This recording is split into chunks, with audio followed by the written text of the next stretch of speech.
Silakan Bu Eti.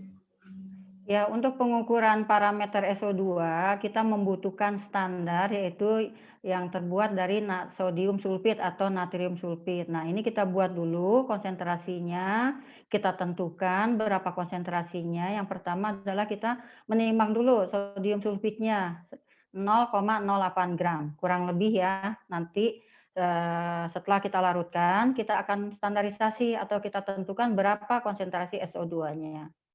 Nah, ini timbang dulu. Jangan lupa dicatat wadahnya, kemudian masukkan reaksi sodium sulfitnya kurang lebih 0,08 gram.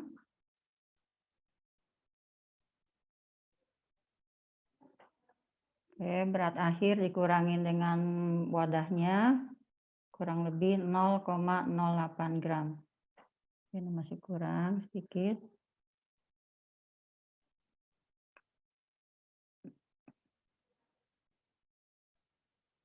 Ya, kalau sudah, nanti ini diangkat, kemudian dipindahkan ke dalam labu ukur 100 ml, kemudian kita larutkan.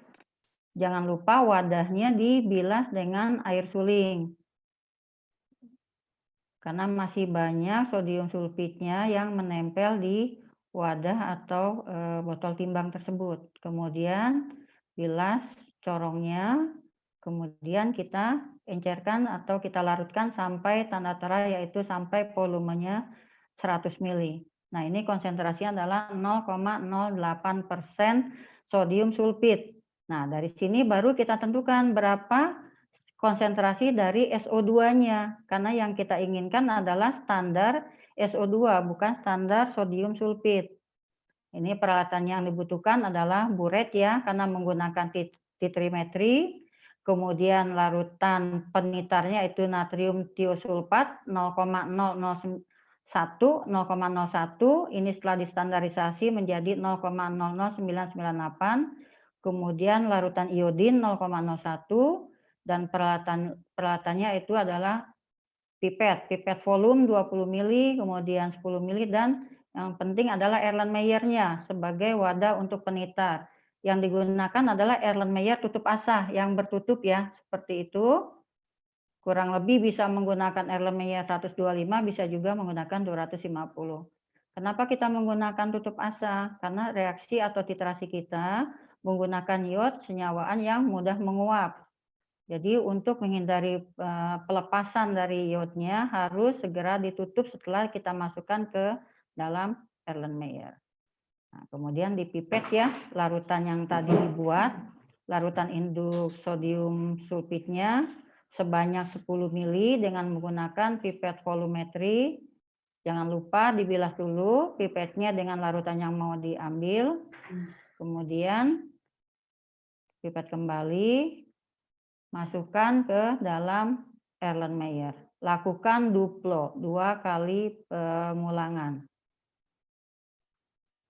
Ini adalah simplonya atau yang pertama. Kemudian dipipet kembali untuk yang duplo. Jadi biasakan kalau melakukan titrasi itu lakukan minimal 2 kali.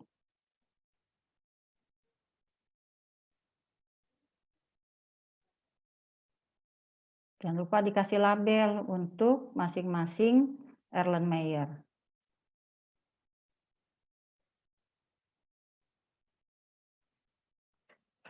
Kemudian kita lakukan juga blankonya, yaitu dengan menggunakan air suling. Nah, sebagai blanko kita gunakan air suling karena tadi kita melarutkan sodium sulfit dengan menggunakan air suling. Jadi kita lakukan blanko sebagai koreksinya menggunakan air suling. Jadi nanti seluruhnya dititrasi ya, blanko maupun yang standar SO2 atau standar sodium sulfitnya. Ini masukkan sebanyak 10 ml juga, lakukan sama dengan larutan standar. Nah, kalau sudah nanti kita tambahkan larutan iodin 0,01 N sebanyak 20 ml. Kalau penambahan iodin yang kita masukkan ke dalam Erlenmeyer itu hilang, artinya iod yang kita tambahkan itu kurang. Karena Di sini reaksinya titrasinya adalah titrasi kembali, artinya iod yang bereaksi dengan larutan sodium sulfit, sisanya itulah yang dititrasi dengan natrium tiosulfat. Jadi kalau seandainya warna iodin hilang, berarti kita harus menambahkan larutan iod kembali. Jadi penambahannya larutan iod itu harus berlebih. Nah, volumenya itu harus dicatat. Kalau kita penambahannya 20 mili, itu harus dicatat 20 mili atau juga bisa kita perlakukan sama untuk dengan blanko. Bisa dihitung V1N1 dikurangi V2N2, bisa juga dihitung dengan V blanko dikurangi dengan V dari sampel. Nah ini ya, mulai kita tambahkan iodinya ke dalam larutan SO2. Bisa dilihat warnanya, setelah ditambahkan warnanya hilang. Nah itu artinya memang belum mencukupi. Nah kemudian tambahkan kembali, masih ada tersisa. Jadi sisa iodin yang berlebih itulah yang dititrasi dengan natrium tiosulfat.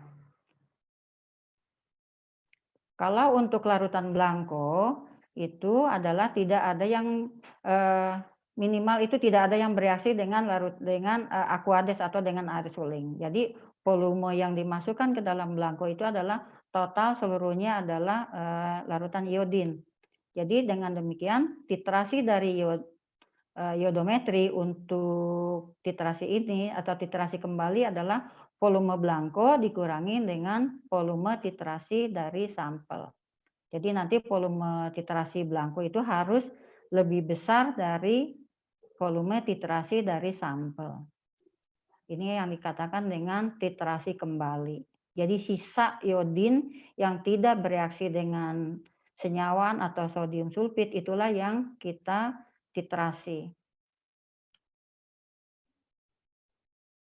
Oke, kalau sudah ini didiamkan ya selama 5 atau 10 menit di ruangan gelap supaya reaksinya sempurna. Nah, ini dilanjutkan untuk yang blankonya, perlakuannya juga sama ya.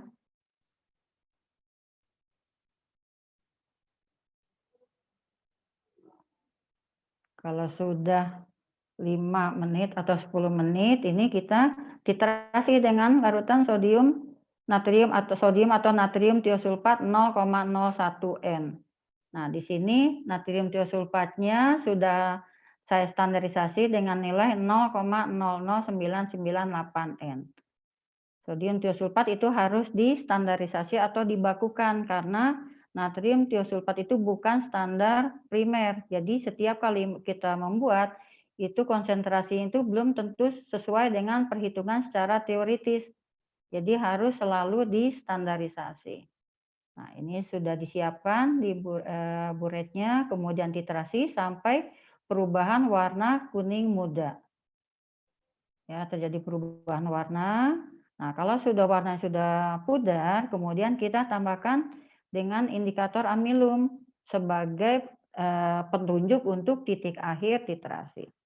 Sebenarnya tanpa penambahan indikator juga boleh, cuma perubahannya itu sulit kita amati. Dari kuning muda sampai tidak berwarna itu akan sulit di pengamatan kita. Makanya harus ditambahkan dengan penunjuk yaitu indikator amilum. Ditambahkan amilum sampai berwarna biru, kemudian dilanjutkan lagi titrasinya sampai warna birunya hilang atau sampai tidak berwarna.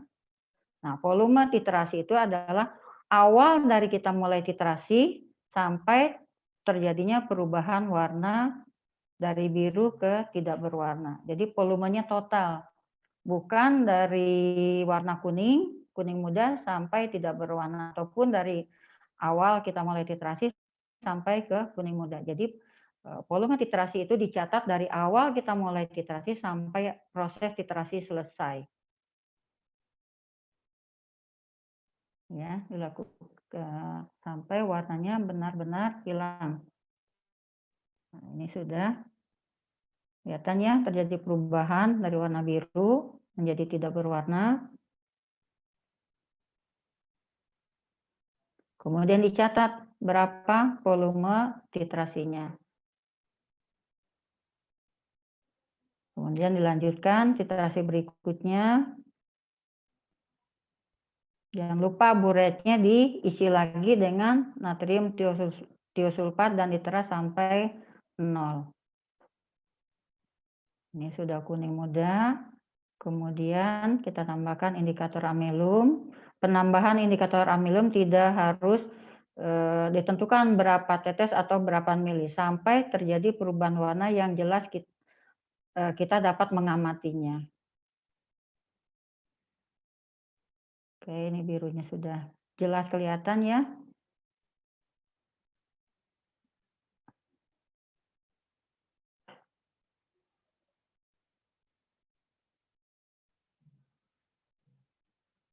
Sampai warna hilang. Nah, volume titrasinya bisa dilihat 10 mili. Nah, ini adalah titrasi dari Blanco. Maaf tadi untuk yang pertama juga volume titrasi Simplonya juga 10 mili. Kemudian lakukan Blanco. Nah, titrasi Blanco ini harus lebih besar dari titrasi dari sampel. Karena secara teoritis iod yang kita tambahkan itu tidak ada yang bereaksi dengan air suling.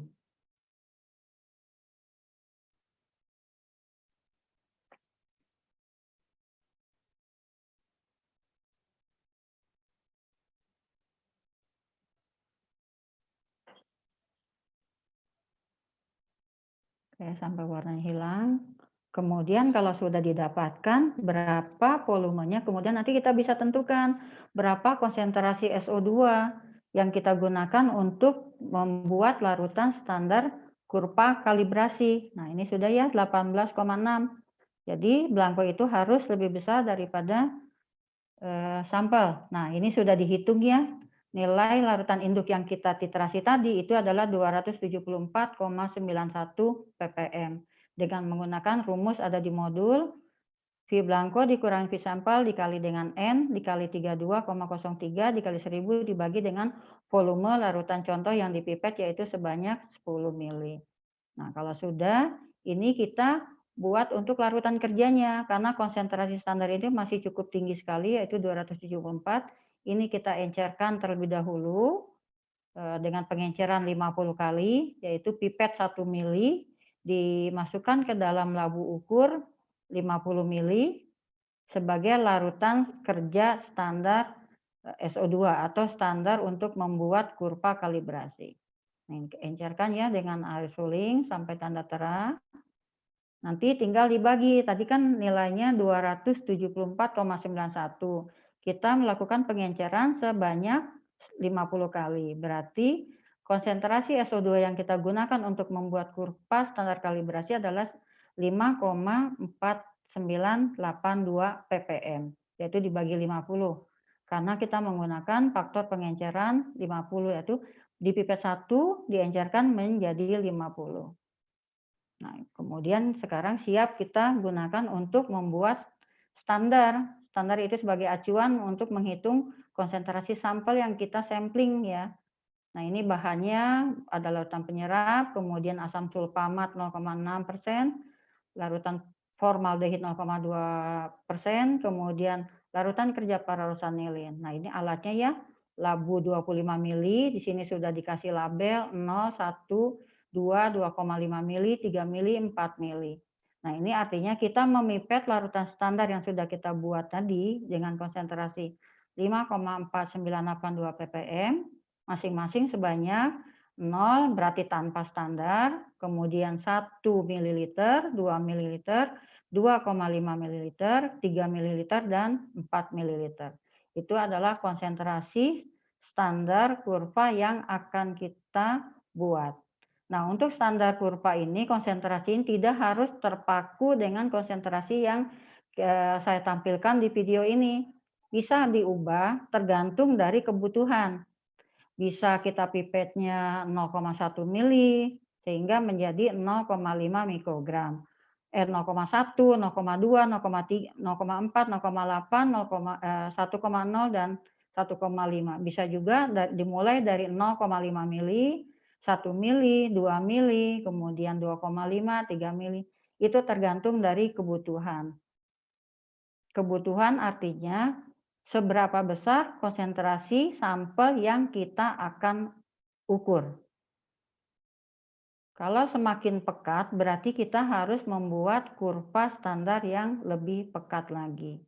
Karena konsentrasi sampel itu harus berada di antara standar kurva kalibrasi yang kita buat. Ya, ini ya, sudah dipipet 2 mili, berikutnya adalah 2,5 mili.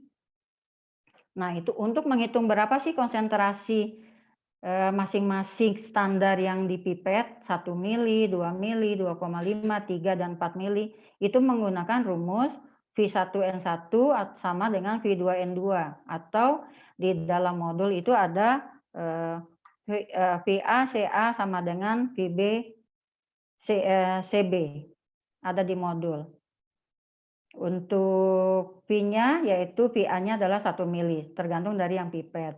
Kemudian C-nya adalah konsentrasi yang sudah saya bilang tadi adalah 5,4982. Kemudian konsentrasi CB itu adalah yang kita hitung. Nah, V-nya adalah volume labu yang kita gunakan yaitu 25 mili. Jadi konsentrasi yang labu kedua yang 1 mili adalah 1 dikali 5,4982 dibagi 25. Yang berikutnya juga 2 dikali 5,4982 dibagi 25 dan seterusnya. Nah, kalau sudah masing-masing labu kita tambahkan dengan larutan penyerap SO2, yaitu larutan penyerap yang kita gunakan untuk mengikat atau mengambil ketika kita sampling di lapangan, yaitu yang terbuat dari larutan campuran antara merkuri klorida dengan KCl dan EDTA atau biasa disebut juga dengan larutan penyerap TCM atau tetrakloromerkurat. Ya, masing-masing ditambahkan sebanyak 10 mili. Jadi larutan penyerap untuk SO2 adalah larutan penyerap tetrakloromerkurat atau biasa disebut dengan TCM dengan konsentrasi 0,04 m molaritasnya. Nah, kalau sudah masing-masing labu yang sudah kita tambahkan larutan penyerap, kemudian ditambahkan dengan asam sulfamat sebanyak 1 mili. Ya, ditambahkan asam sulfamat 0,6% sebanyak 1 mili.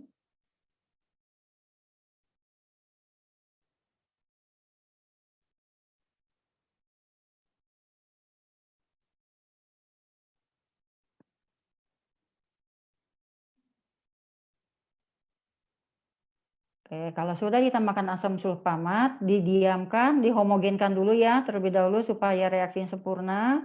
Kemudian didiamkan selama 10 menit supaya reaksinya terbentuk sempurna. Nanti setelah 10 menit baru boleh kita tambahkan dengan larutan formaldehid sebanyak 2 ml. Nah, untuk penambahan masing-masing reaksi itu harus berurutan, jangan terbalik. Karena reaksinya pertama adalah terbentuknya dengan asam sulfamat, kemudian baru dengan larutan formaldehid, kemudian terakhir baru terbentuk warna dengan larutan pararosanilin. Jadi tidak boleh terbalik. Kalau terbalik nanti dia tidak akan terbentuk warna yang kita inginkan. Nah, ini ditambahkan dengan formaldehid 0,2% ya. Sebanyak 2 ml.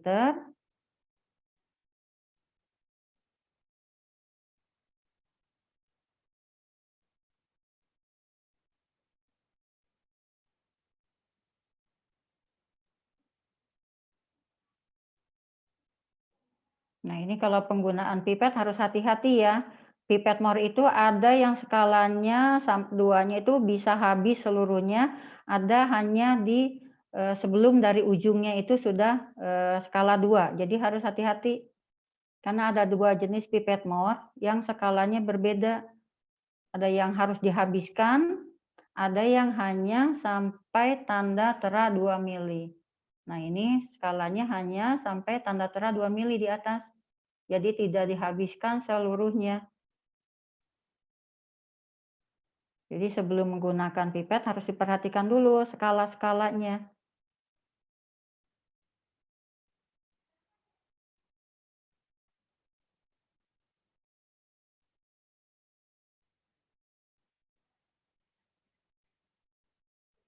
Oke, ini yang 4 mili.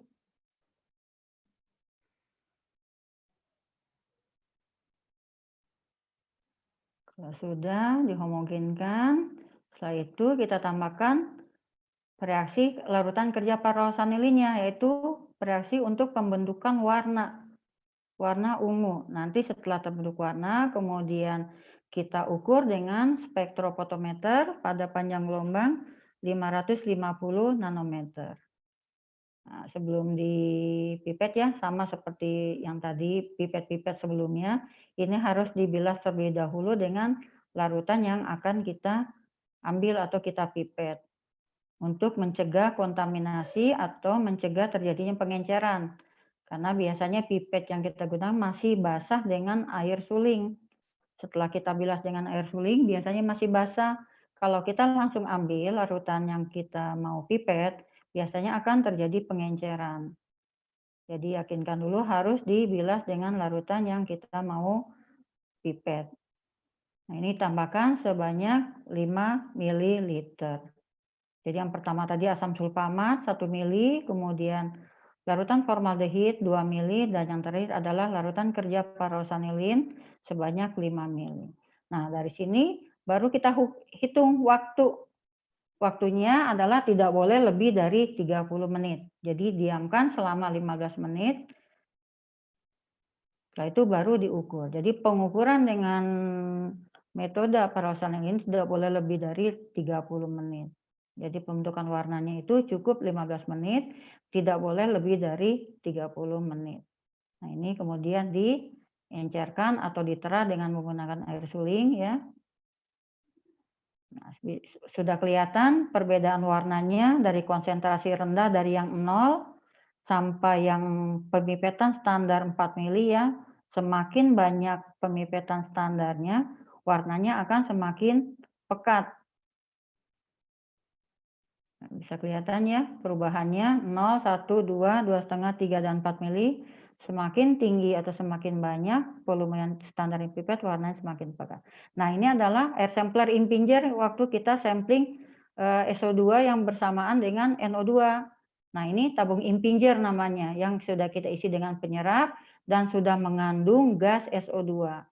Kita ambil kemudian pindahkan ke labu ukur 25 mili dengan bantuan corong ya supaya tidak tumpah. Kemudian kalau sudah dituang, kita bilas tabung impinjernya ini dengan air suling.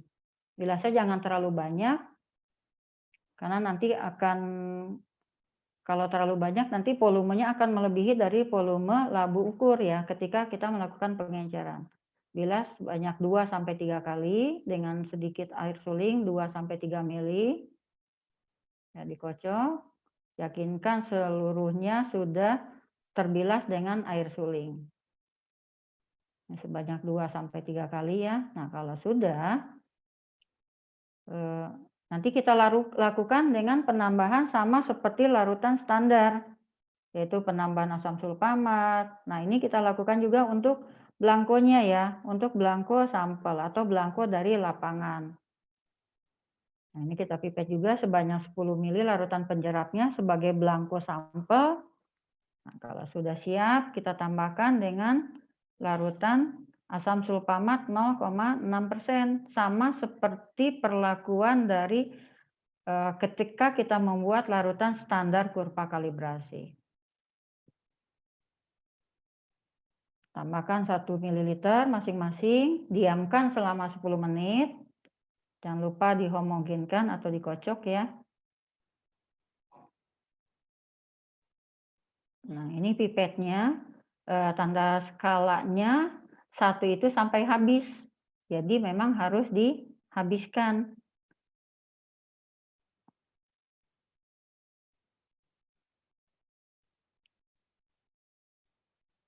Ya, 1 mili itu harus dihabiskan.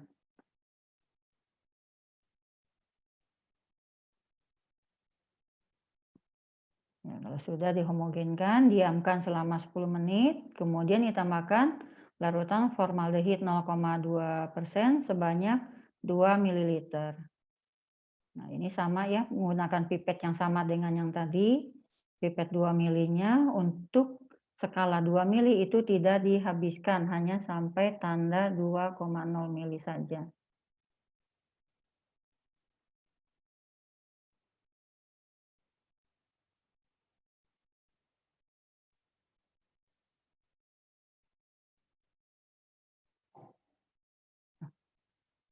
Kok balik lagi?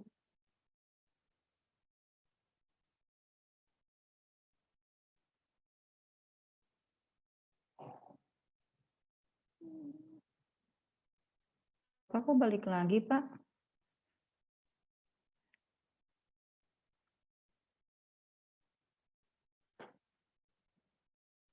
Videonya balik lagi, Pak Yudi. Menit ke berapa tadi, Bu? Sampai sini ya, Bu ya? Iya, Pak. Iya, sekarang penambahan parorosanilin.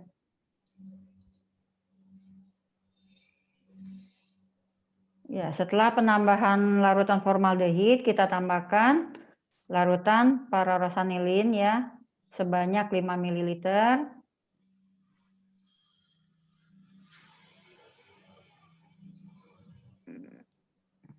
Nah, ini skala 5 ml juga nggak sampai habis ya, hanya sampai tanda tera 5. Kemudian diencerkan dengan air suling. Nah, ini sudah terbentuk warna, bisa kelihatan larutan sampelnya lebih pekat atau lebih tinggi konsentrasi dari blanko. Jadi larutan sampel itu tidak boleh lebih rendah dari blanko. Kalau lebih rendah, warnanya lebih rendah atau lebih pucat dari blanko, berarti blanko kita terjadi kontaminasi. Berarti SO2 di lokasi yang kita sampling, sini ada ya, mengandung SO2 ya, walaupun konsentrasinya kecil. Ya, warna sampelnya itu lebih besar daripada warna blanko. Kemudian setelah ditera, kemudian dihomogenkan, yaitu dengan cara dikocok ya, bolak-balik. Nah, kalau sudah 15 menit, ini langsung kita ukur dengan spektrofotometer pada panjang gelombang 550 nanometer.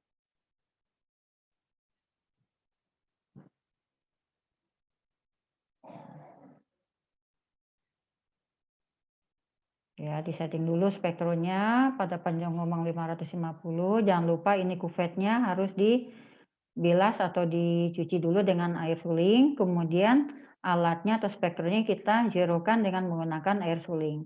Kita isi dulu ya kuvetnya dengan air suling. Pengisiannya ini jangan terlalu penuh ya, sekitar 1 cm dari atas. Kemudian dielah sampai kering. Kemudian kita zerokan. Di bagian atas itu adalah absorbansi, yang bawah adalah panjang gelombang. 550 nm itu adalah panjang gelombang yang kita gunakan. Berikutnya adalah kita mengukur kurva standar kalibrasi dimulai dari yang konsentrasi terendah untuk mencegah terjadinya kontaminasi. Jadi kita ukur mulai dari yang 0 mili, kemudian 1 mili, 2 mili, 2,5, 3, dan 4 mili standar yang dipipet.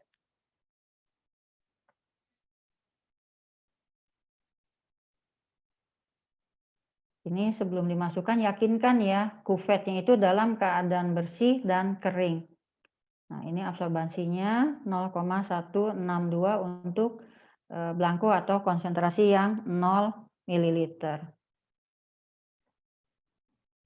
Nah, berikutnya adalah 1 mili, standar 1 mili. Jangan lupa dibilas terlebih dahulu 2-3 kali bilasan.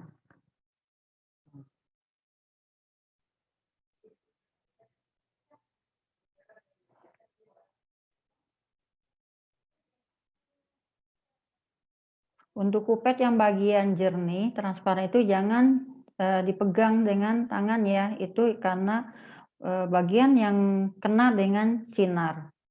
Jadi kalau kotor, basah, ataupun kena debu itu akan menghambat atau mempengaruhi absorbansi atau penyerapannya.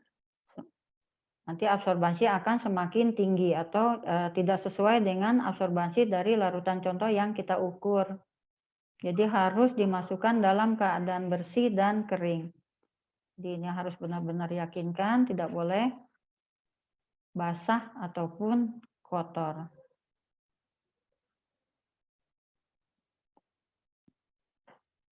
Nah, ini absorbansinya 0,472.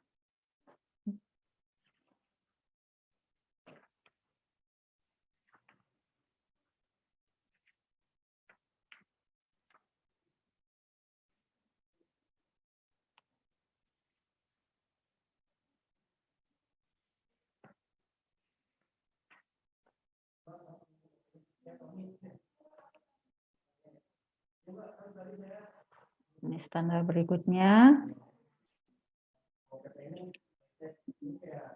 0,552.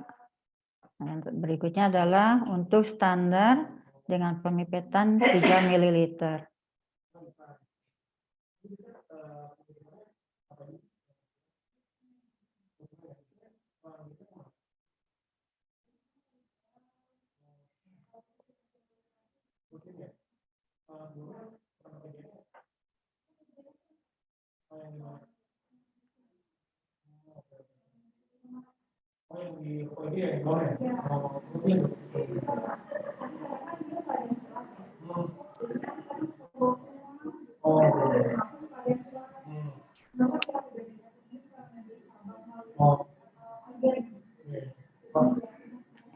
Kalau saya kan langsung dari tahun nanti apa yang nanti Nah, ini absorbansinya adalah 0,627. Jadi semakin banyak standar yang volume standar yang kita pipet atau semakin pekat larutan warnanya, itu absorbansinya akan semakin besar. Jadi semakin tinggi konsentrasi, absorbansinya akan semakin besar.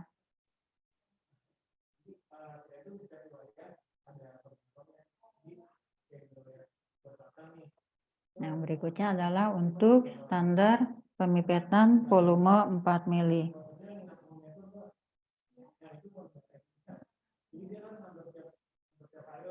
Nah, untuk memasukkan kuvet ke dalam alat atau spektro, itu bagian yang jernih atau transparan itu yang kena dengan cahaya, ada di sisi kanan dan sisi kiri. Nah, sudah selesai. Kemudian kita lanjutkan pengukuran untuk sampel. Kita mulai dari blanko sampel. Jangan lupa kuvetnya itu harus dicuci dulu dengan air suling ya, untuk mencegah kontaminasi dari bekas standar yang kita gunakan. Jadi cuci dulu dengan Aquades, kemudian baru dibilas dengan larutan blanko standar. Nah, kalau pengukuran standar tadi tidak dicuci, itu artinya kita dimulai dari menggunakan standar yang terendah, mulai dari yang 0 sampai standar yang tertinggi. Kalau kita mengganti pengukuran larutan contoh itu harus selalu dibilas dengan air suling. Nah, ini adalah blankonya, blanko sampelnya adalah 0,162. Kemudian ini adalah sampelnya ya. Langsung dibilas dengan larutan contoh yang mau diukur karena kita sebelumnya menggunakan standar yang rendah yaitu blanko. Jadi tidak usah dibilas lagi atau dicuci kembali dengan air suling. Nah, ini bagian yang jernih yang kena cahaya ada di sisi kanan dan sisi kiri. Nah, ini adalah larutan contoh yang kita sampling, kita ukur yaitu 0,399. Nah, ini adalah absorbansinya. Nah, absorbansi sampel ini nanti dimasukkan ke dalam persamaan kurva kalibrasi. Tadi kan kita sudah membuat ya standarnya, standar kurva kalibrasinya. Ada konsentrasinya yang kita pipet 1 mili, nanti dihitung berapa ppm. Yang kita pipet 2 mili, dihitung juga berapa ppm. Kemudian kita masukkan sebagai sumbu X. Kita plotkan sebagai sumbu X. Kemudian absorbansi standar yang kita ukur, itu dimasukkan sebagai sumbu Y. Kemudian nanti akan didapatkan persamaan Y sama dengan AX plus B, kemudian absorbansi sampel itu dimasukkan sebagai sumbu Y. Jadi nanti yang dihitung adalah yang dicari adalah X-nya. Berapa nilai X-nya? Nah, X yang didapatkan itu adalah konsentrasi dari sampel yang kita ukur, bukannya konsentrasi SO2 yang kita sampling. Jadi nanti harus dikonversi atau dihitung dengan menggunakan rumus yaitu A atau X plus P. P adalah volume dari gas yang kita sampling. P itu adalah laju alir dikali dengan waktu setelah dikoreksi dengan suhu, yaitu suhu 25 derajat Celcius dan tekanan 760 mm Hg. Jadi nanti akan didapatkan berapa konsentrasi SO2-nya, berapa mikrogram per normal meter kubik SO2. Untuk perhitungannya ada di modul ya, lengkap seluruhnya. Jadi setelah dapatkan persamaan, kemudian masukkan absorbasi sampel sebagai Y, X-nya didapatkan. X itu adalah sebagai A yang ada di dalam rumus di dalam modul. Nah, A dibagi dengan V. V-nya adalah volume. Volume itu yang telah dikoreksi terhadap suhu 25, tekanan 760 mm Hg dikali dengan 1000. 1000 adalah koreksi dari liter ke meter kubik. Karena satuan yang kita gunakan ketika mengambil gas atau udara yang dimasukkan ke dalam tabung Eppinger itu masih dalam satuan liter. Kenapa saya bilang dalam liter? Karena laju alir yang kita gunakan adalah 0,5 liter per menit. Laju alir SO2 ketika sampling yang waktu saya menjelaskan dengan ozon ya, pertemuan dengan materi ozon, itu adalah untuk SO2 adalah 0, liter per menit. Waktu samplingnya adalah 60 menit. Jadi volume udara adalah sebanyak 30 liter. Nah, nanti 30 liter ini kita koreksi dulu terhadap suhu yang kita ukur dan tekanan. Nah, itu baru dimasukkan ke dalam rumus C sama dengan A per P dikali dengan 1000. Ya, Pak Yudi, sekian. Ada yang mau ditanyakan?